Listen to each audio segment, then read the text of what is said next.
Bless the Lord, O my soul, and all that is within me. Bless his holy name.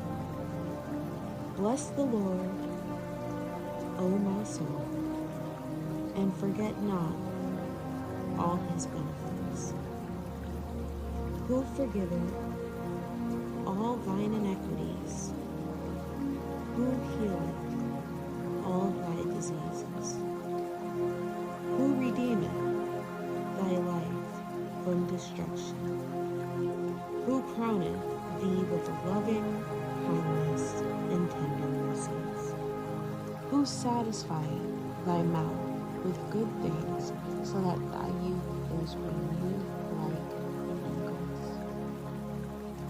The Lord executeth righteousness and judgment all that are oppressed.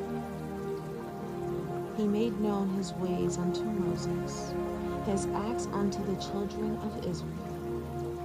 The Lord is merciful and gracious, slow to anger, and plenteous in mercy.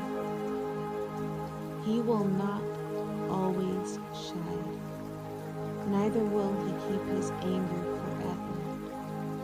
He hath not dealt with us after our sins, nor rewarded us according to our iniquities. For as the heaven is high above earth, so is his great mercy towards